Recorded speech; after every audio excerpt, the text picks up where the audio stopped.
Hi, everybody. Day seven. Today, I'm excited to talk about the most powerful secret to sell anything.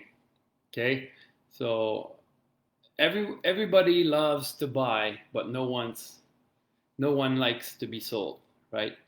So, of course, I'm gonna talk about a Russell Brunson lessons, right? And this one he talks about in Expert Secret, and And so I'm just going to go through the book here, and I highlighted a few points that I want to talk about to to share to share with you. And this is just amazing. Anyway, once you get that right. So first off here, your goal isn't to try to sell anyone anything, right? Your main goal should be to guide them to their own decision, right? Remember, like no one like to be sold, right?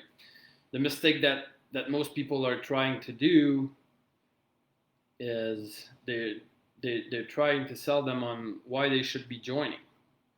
That's the wrong approach, right? If you like here he says in his book here, if you want people to adopt a new concept and want to get their buy-in, you have to lead them to the answer, but you can't give it to them. They have to come up with the idea themselves. You plant an idea in their head, right, in their mind with a story by telling them a story, and if they come up with the answer by themselves, then you don't have to solve them. They already sold themselves. So the buying decision become theirs then, right, not yours. When that happens, you don't have to sell them anything. So that's what he's saying in his, and then what he talks about in his book, the biggest secret to do that is the Epiphany Bridge script, right? Anyway, just using this Epiphany Bridge script, Russell Brunson got a record of the highest paid speaker. I think it's a Guinness record. He made $3 million for a presentation in 90 minutes, right? And if you wait till the end there, I'll tell you how you can actually watch that presentation. So that's it, right? So that's the Epiphany Bridge.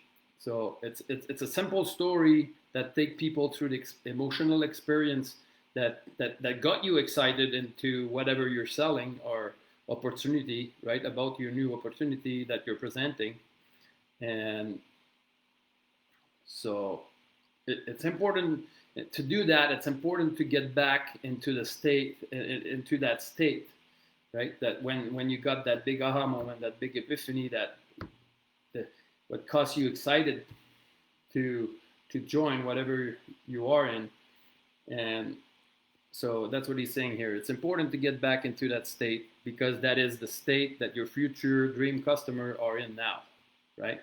That's that big aha moment, right?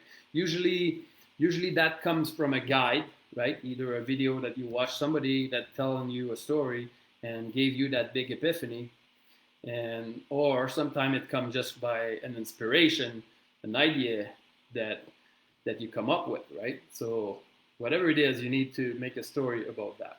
So later in the book, later in this book, is actually telling you all of the question that you should be answering to follow the specific script, and that's the exact script that he does every time he tells a story.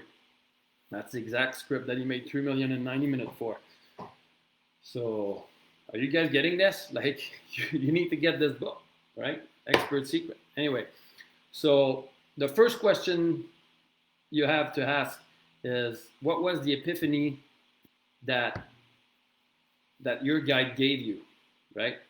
After you had that big epiphany, you emotionally bought the concept, and that's what drove you to become an expert in the topic and start talking about this, right? But the problem is when this happened, then you start to learn all the you start to learn all the technobabble. That's what I'll explain what technobabble is in a bit here. But you you get so excited and you're not giving the people. I'll just read here; it'll be easier anyway. So, uh, yeah, and then you try to sell people logically because now it makes sense that you bought this, and that's the biggest mistake people do. Like it's confusing most people, right? When they find that people they try to sell them logically, never get as excited as you've been excited, right? If you try to sell them logically, and are usually very resistant to the new idea. Has this ever happened to you? That sure happened to me, right? I try to explain. I get excited about all this stuff. Like I talk to my wife about it, and then she doesn't get it because she doesn't care about all this stuff I'm talking about. She didn't get emotionally involved to be able to learn all that technobabble that I'm talking about, right? So that's what they're saying. So technobabble is the number one killer of this of sales, right? Because once you use word that people don't understand, well, you lose their attention, right? And once you lose their attention, well, you can't sell them anything, right? So, and that's what he's saying here in the book. Like we love our idea so much, we want people to understand why you should follow us and use the product and service. As soon as we try to explain our beliefs to someone, we automatically spew the technobabble we've learned in order to logically convince people to buy, right? But we share our industry numbers and jargon, and that will not help people buy unless they've already had the same initial emotional epiphany that you had, right? You guys getting this? Like that's pretty cool, right? So there's a time, a place, and a place for logic, but you have to convince them emotionally first before they get excited